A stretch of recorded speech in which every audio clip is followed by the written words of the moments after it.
Hi guys. Okay, so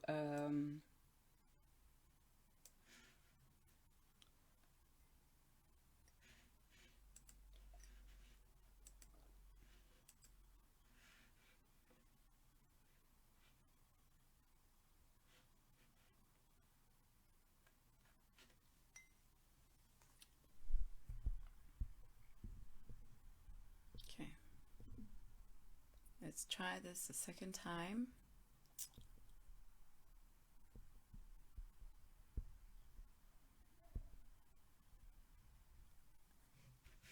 Okay, so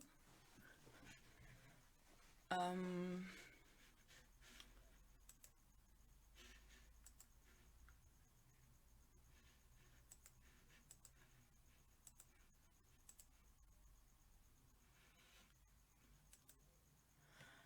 I don't know what happened. So Instagram just crashed. So I guess I'll have to start again. But then that means because it's 20 past 5, then it means that we will continue up until 6 maybe. I'll see. But anyway, so I'm going to start how to marry an African president. When you're interviewed for BBC documentaries in your palace, they will want to know how you met. Cast your eyes downward and tell them how you are a shy and hard-working secretary in the State House typing pool. Omit to mention that you were married. Lie that you are divorced and not looking, not even for a president. The truth is, when you meet, he will be neatly dressed, shirt collar starched just so, shoes like shiny copper coins, fingernails trimmed and clean, hair clipped and precise as his speech. He will start by hanging around you a little too long. Your conversations will peter out and he will end them reluctantly. The other secretaries will stare. You'll pretend not to notice. Kumbu says it doesn't want us to hook up with future president. Yeah, no, I don't know what Instagram is doing. I don't know what happened, and it wasn't even my signal. So, yeah, it just crashed. Um, the other secretaries will stare. You'll pretend not to notice. Play it cool and coy. He will ask you out. Appear taken aback. Smooth your skirt and shift your weight onto your other foot. He will look paternal and concerned, explaining that you are married and he is too. He will laugh and say, sorry, he's only looking for a friend. He will be lying. Pay attention to his shoes. They will tell you everything. Notice that when he comes by, he wears burgundy lace ups. It will confuse you at first. A man like him is old fashioned and into orthodox blacks and browns. Burgundy is his way of saying, look, an older man like me can still bring excitement to a young girl like you. Be sure to comment on his shoes. Remember, we all crave approval. Listen to him talk about his wife. Part of you will like that he is respectful, regretful even, that she will die from her illness and that there is nothing he can do about it. It is only a matter of time. Sympathize, but don't forget to take the opportunity. Mention how you wish you had a devoted, loving husband such as him. He will probe, try to get you to say more, grow sad and quiet. Later, drop hints about how you and your husband don't make love anymore. Say, even women have needs. Giggle nervously, cover your mouth with your hand, and apologize for being inappropriate. See his eyes brighten. When he takes you out in the Mercedes, sink into butter soft seats upholstered in cream. He will offer you a drink that appears almost magically from a console overlaid with the grain of an exotic wood, a burnished red-brown with dark streaks so opulent it's almost oppressive. Decline because good girls don't drink. Only later do they pretend to have acquired a reluctant palate for wine. Is it palate? Palate, yeah. Courtesy of their husband's influence. He will signify his approval by putting his arm around your shoulders. See the watch on his wrist out of the corner of your eye. Gold bezel, crocodile leather strap. Struggle to breathe. Do not panic. Money sometimes makes the air feel heavier for those who do not have it. Oh my goodness, I like Erica. I like her writing. Stop attending night school and give up the English literature degree you were working towards. Being a consort requires being available at all hours. Like all powerful men, presidents have options.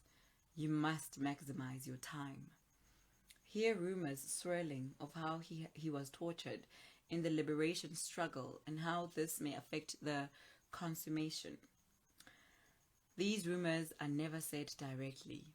Instead, those who have already identified you as a future benefactor will talk in circles, conversations that are long, winding, yet deliberate like footpaths.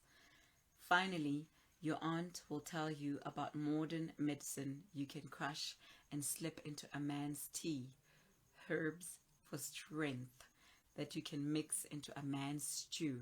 The first time you and the president make love, he will take you to an old colonial hotel with paint peeling like tears, as if it were mourning for its former glory. The doorman with the top hat will salute him. Waiters will scurry and rush to bring him what he desires. When he orders high tea, think he is more English than the English owner himself. Fail to understand the appeal of cucumber sandwiches. Murmur appreciatively as if you do. He will compliment the clotted cream that goes with the scones. The English hotelier, ruddy from the heat and frequent gin and tonics, will beam proudly. Oh my goodness. It is from one of his dairy farms, he'll say. His skin will be pink and thin, translucent like a lizard. Ugh. His lips will look chapped, spittle congregating in the corners. Ugh. He will mentally undress you with his eyes. Ugh. Later, you'll hear a snatch of conversation, and the hotelier will glance at you approvingly before leaning forward to whisper something in the president's ear. You won't hear much, but just something like, you don't have to lie back and think of England with this one. The two men will laugh and the president will pat him on the back. This will only cement your dislike for the hotelier. He will go on a mental list you'll make, a list of what you hope to get, a list of people you will get back at. It is only a matter of time. Hey, when he finally takes you to bed, be prepared. The hotel room will have a 4-poster bed and smell musty. Old women who have gone before you, who have navigated men like intrepid explorers braving unfamiliar terrain, will map out the ego of a man. They will warn you to strike a fine balance between Mary and Magdalene. They will guide you on how to signal desire while maintaining a certain reluctance that men of a certain age associate with modesty. To be too keen is unseemly. To appear disinterested can offend. Groom yourself, wear a delicate perfume, and remember how much it seems to arouse him when you behave as if you are overwhelmed. Remember, he is a teacher. He'll want to teach you things. Act as eager to learn as you are to please. Be ready to deal with the inevitable. He is 4 decades older than you, 40 when you were born. Think all presidents are men, no matter how godlike they seem. As such, they must suffer from the indignities of men. Conceal your surprise that your youthful flesh is enough. Hide the rush of power this gives you. Afterwards, discuss what you're going to do about your husband. Approximately 6 months later, your husband will be transferred, or maybe he'll meet with a car accident. There has been talk in the newspapers of a mysterious black dog that appears in front of the cars of ministers who challenge the president. Engines explode, brakes fail. Political rivals make oblique references. Be careful. Make sure you don't see the black dog. Everyone knows what it means. You don't much care for your spouse, but he is the father of your child. Feel relieved when the president tells you he's given your husband a posting far away. Years later, realize that you never saw or heard from your first husband again. Fall pregnant, weep. He will be ecstatic and reassure you he is looking forward to being a father. You'll have more children by him. He won't discriminate between the children you bear him and the one you already have. You'll ask for signs of your permanence in his life. He will dispense favors like tokens at an arcade. You'll be upgraded to a mansion.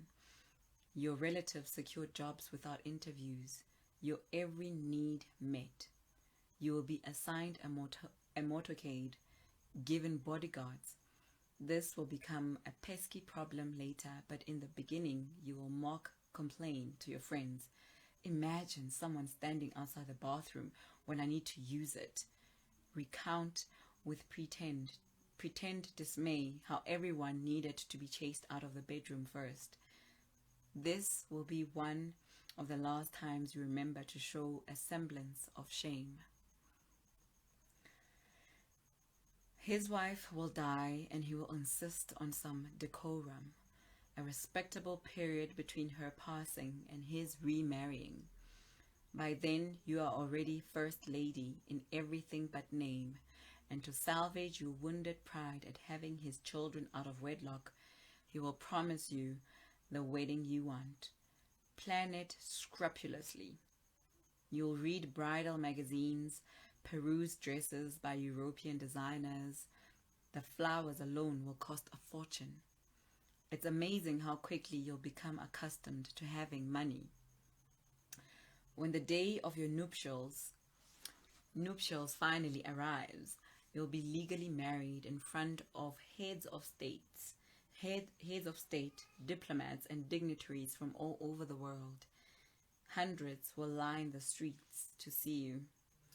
Wave to the masses. Be glad you chose a tiara on top of your veil. It will seem fitting.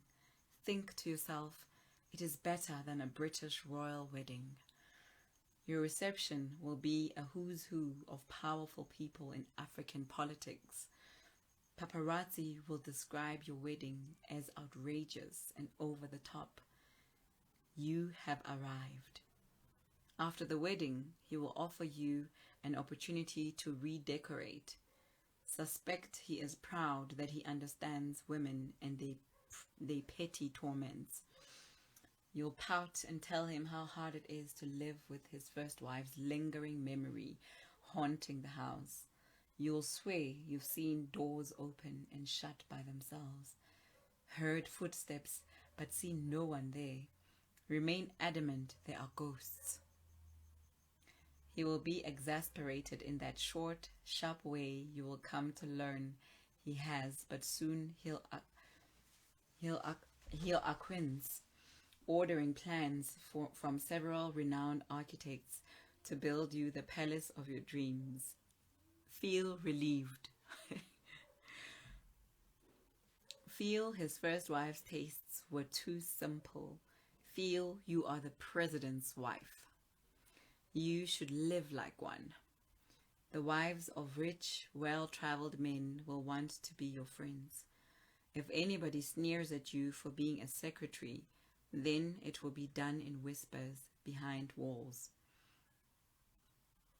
But out in the open, you will be feted. In restaurants, you'll be ushered into the VIP sections. If you want something, someone will be immediately dispatched to go and get it. And all you'll have to do is immerse yourself in charity work, open a few orphanages, kiss a few babies, and accompany the president to state events. This would be bearable if it wasn't so boring. Resent having all this money and looking like everybody else. Seem quiet and withdrawn when rubbing his feet. Remember your aunt's lesson. Better to be willy than to whine. Tell him the wife of such a big man like him should be better dressed. Aren't you a reflection of him and his largesse? He will agree and a series of shopping trips will begin. Like, guys, you will travel overseas for haute couture local fashion will not do for you. Have a personal shopper at Harrods. Jealous journalists will give you a nickname, something alliterative. You'll be proud of the moniker. It's catchy and has a ring to it. Draw the line at photographers. Have them assaulted for taking pictures carelessly. Sure, so on brand. Words will be one thing, but even you suspect that pictures are a bad idea. A drought does not mean you need to give up your Dior, but perhaps it's best not to give your enemies too much ammunition. And you do have enemies. You do. They are powerless for the most part, but they are there. Yo, it is wild, right? Oh my goodness. Okay, I see a lot of Saba Wells. Country money does that. Yes, it does that to the air. Yes, apparently it smells differently when you've got money. Hey, guys. Yeah. Okay. Eventually, he will tell you to slow down, maybe start a business. No amount of money will soothe your irritation at lying next to his decrepit flesh. Hey, you'll take his advice and keep yourself busy. In public, you'll dabble in dairy farming, try mining. You've always loved diamonds and gold, obviously. In private, you'll take lovers. The problem of the pesky bodyguards is solved easily. Their silence is for sale. You'll swear the lovers to secrecy, but it won't be necessary. A choice between discretion in your life is not a choice. You have become like your husband, a purveyor of youthful flesh. You are not old, but you are growing old. Pots of expensive cream and facials with fancy names cannot stop the march of time. For their sakes, your lovers pretend that you are the most beautiful woman they have ever seen. Promise them tenders, positions on the boards of prestigious multinationals, mining shares. One of them will give you a book. You don't read it, but it is summarized for you.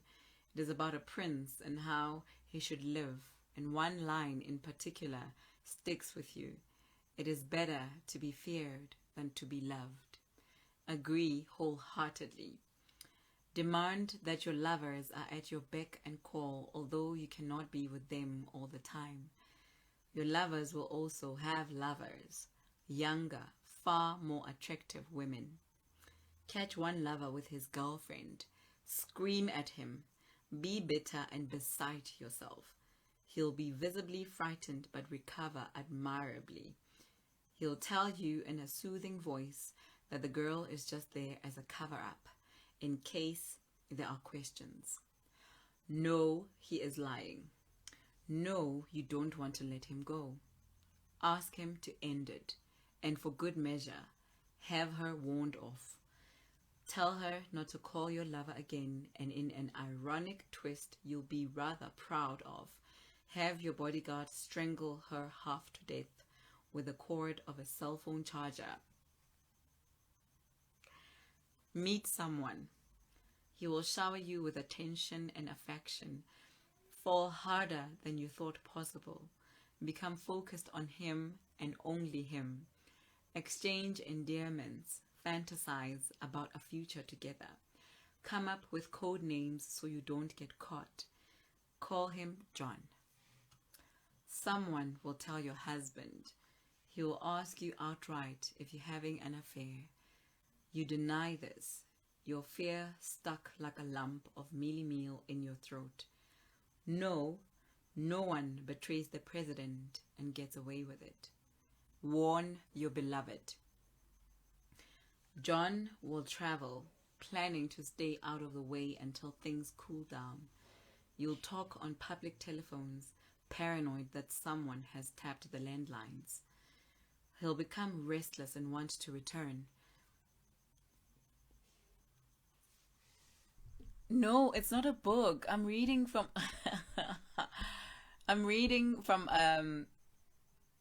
okay, in the previous video that was cut short, I had said I'm reading on Thursdays and Fridays. I read from from literature magazines, and today I decided to read from the finalists, that the shortlisted writers for the 2020 AKO Caine Prize, and Erica was one of the shortlisted writers.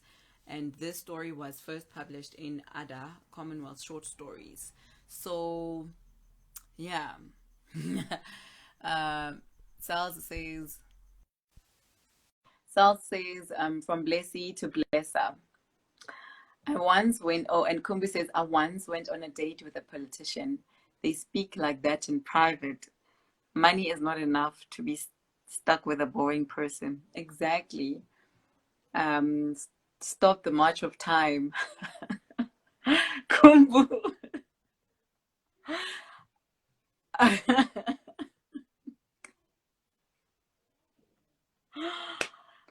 Guys, are you aware of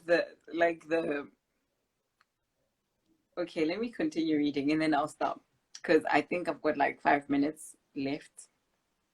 Anyway, so your beloved will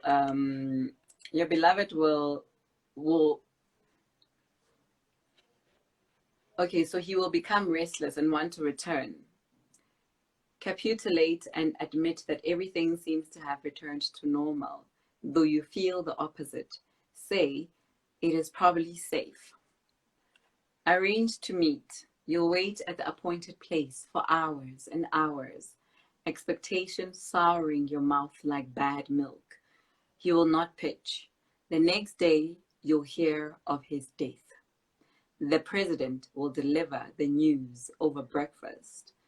Fake sympathy for John's family's loss while eating fried eggs. Hear the words, car accident. Bite your tongue to keep from crying. Under the table, you'll grasp the knife so hard that your palm will bleed. Stop eating for 3 days. Batong. Lai bona mare taba e ya story se. Gore ke tsa gamang ditaba tse.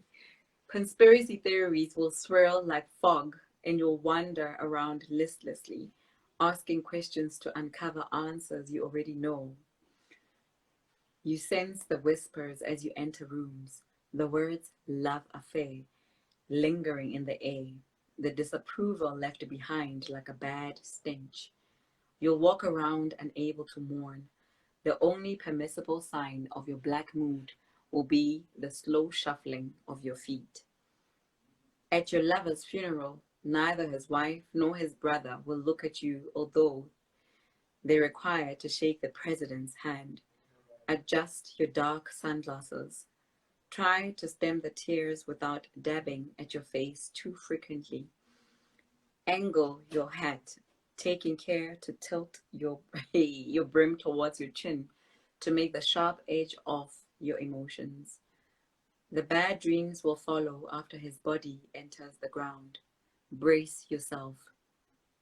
You'll feel scattered, emotions all over the place like flying ants after the rain.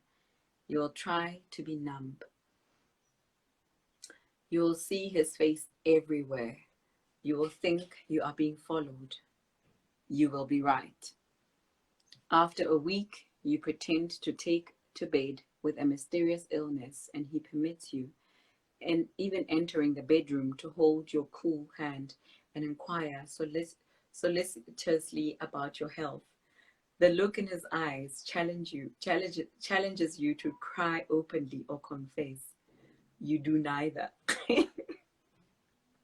I'm sorry, I'm laughing at this, but she is so on point with the. Anyway, return to your marital bed. Resume your conjugal duties. Afterwards, lie next to him, unable to sleep. Have fitful dreams about the president's death. Dream about your public reaction in your head.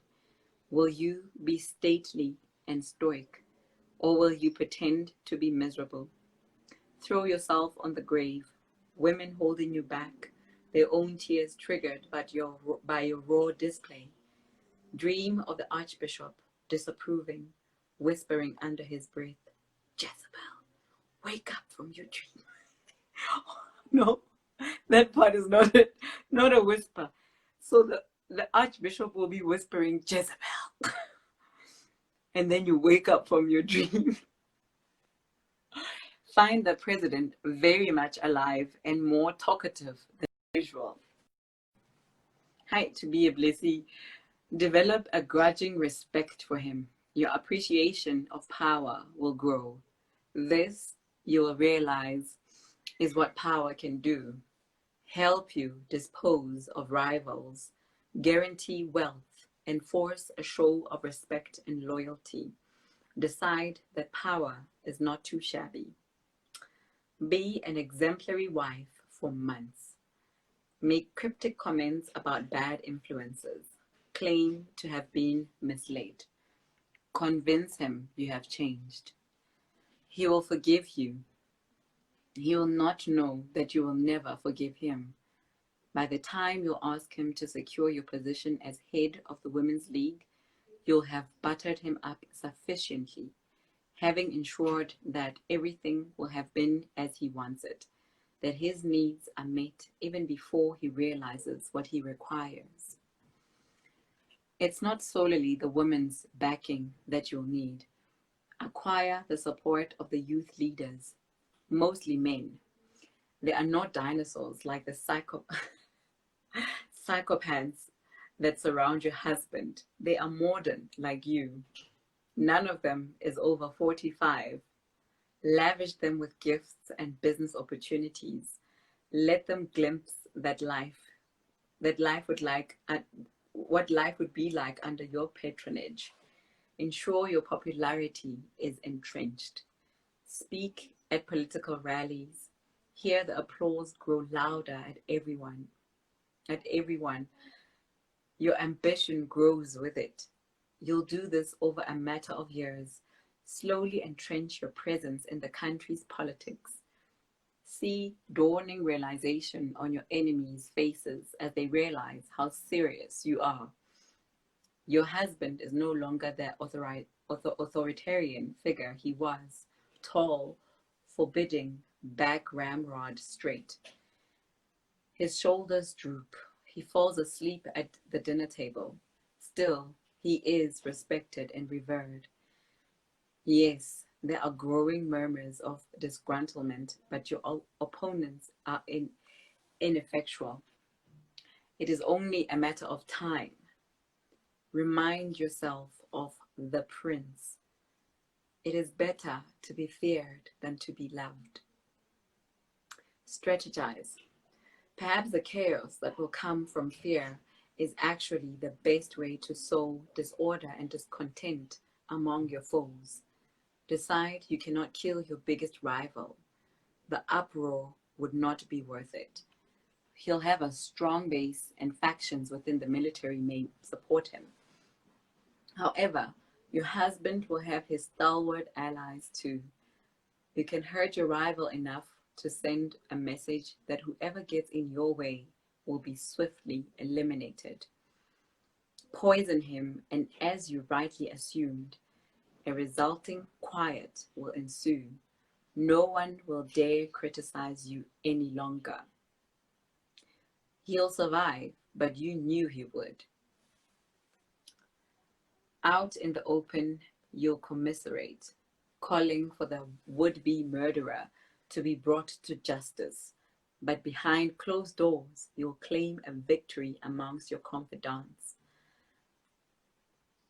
Your adversary will understand warcraft and opt for self-imposed exile. In the end, it will not be enough. In the end, it may have been the trigger. Watch army tanks roll in an inexorable march towards the presidential residence. Hear the onerous clank, the metallic tread on tarmac, and realize that this is a soundtrack to your demise. Smell the tear gas in the air, the scent burning your nostrils, pinpricks of moisture scalding your eyes. It will be a hot day, but you will shiver, your blood congealing in your veins. Your husband will assure you it is all for show. He is the head of the armed forces. They listen to him. Doubt him for the first time. You know how the army veterans hate you. You've heard the talk. Him, they can forgive. They know his history, his credentials, but you'll be reduced to that thing between your legs. Your only power, that of a young woman to turn an old man's head.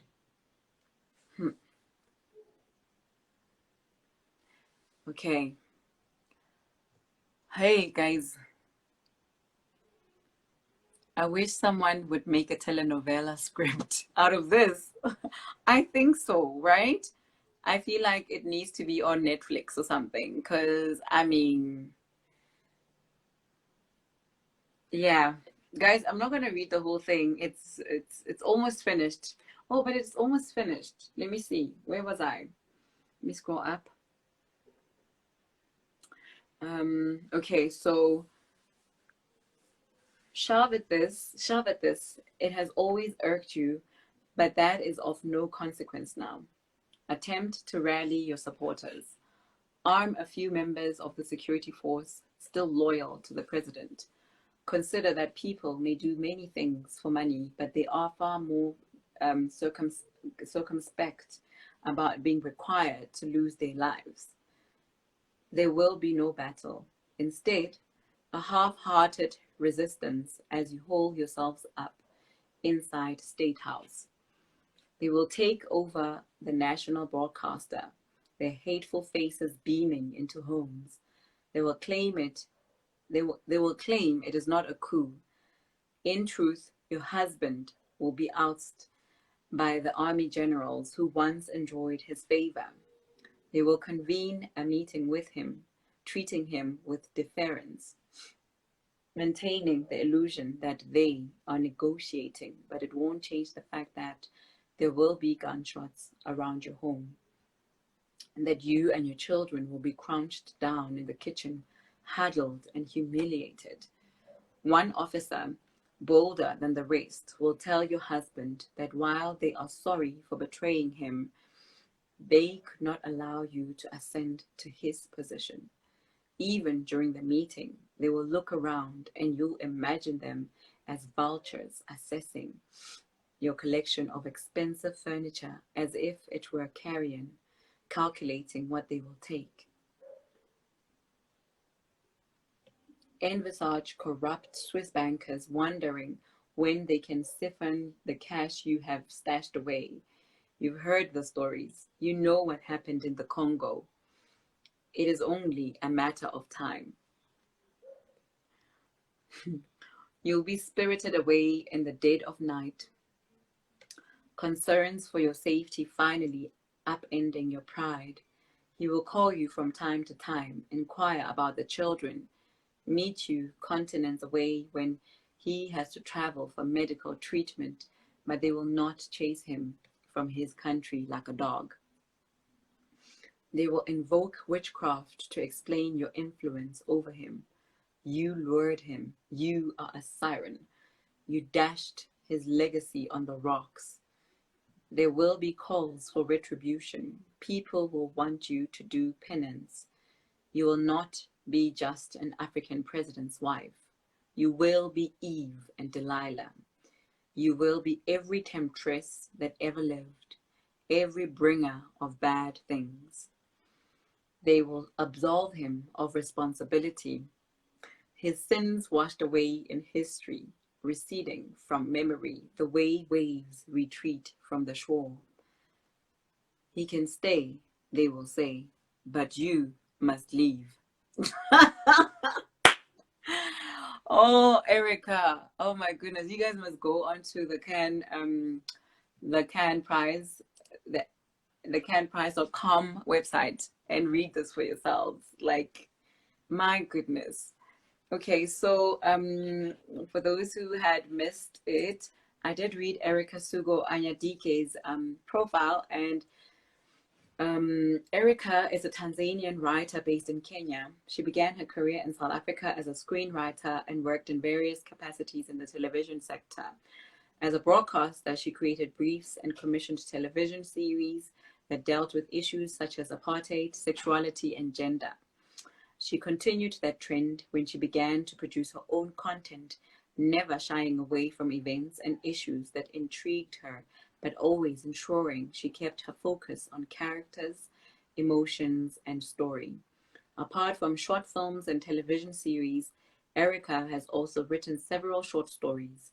In 2019, Erica was shortlisted for the Commonwealth Short Story Prize and the Queen Mary Wasafiri Writing Prize. Erica's interests lie in depicting complex African female characters and mentoring young filmmakers and writers. She's writing a novel and living in Kenya with her family. And she's on Twitter as Sugo Erica. That was today's reading. Guys, I'm a fan. I can't wait for her book. Yeah, the title, Palo says she loves the title, How to Marry an African President. She actually goes into detail on this story on a podcast by Books and Rhymes by Sarah. Sarah runs Books and Rhymes. Maybe just check that out. African Child, I am African Child says, truly appreciate these reads. I always struggle finding great African books to read.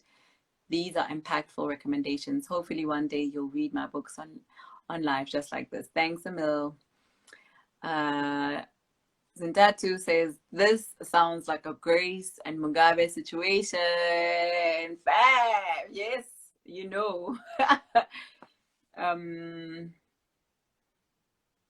Okay, so Redeem, you can actually find this online. It is on CainePrize.com, or just Google the AKO, let me just type it out, AKO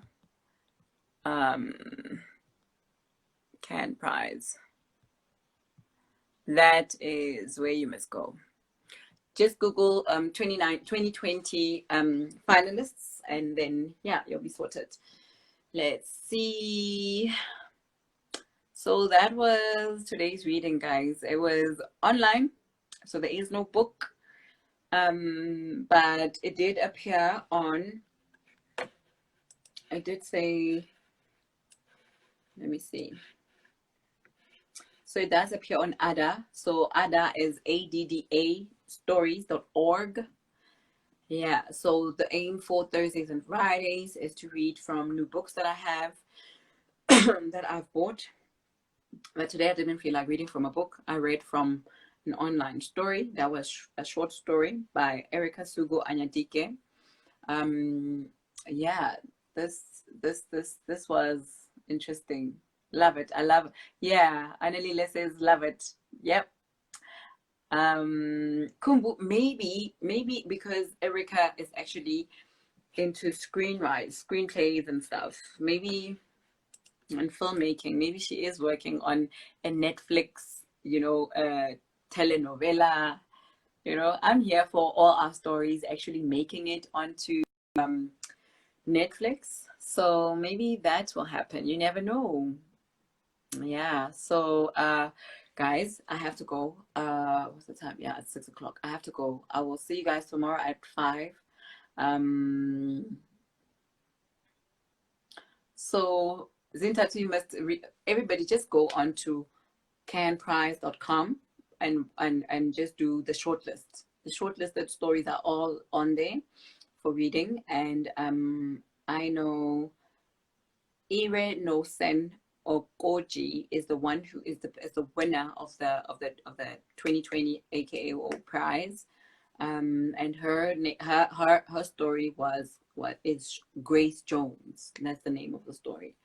So yeah, that was it, guys. I hope I've encouraged you to actually, if you are struggling with reading long form books, like I've been lately. I'm still struggling with my July book. Yeah, I should actually just change my bio into the slow reader. But yeah, July is just a heavy month for me because COVID is like that. One month you'll be reading so much, and the next month you won't be reading that much. So yeah, today, July and August are just weird like that. I hope you enjoyed the reading. I will see you guys tomorrow at 5. Thank you guys. Bye.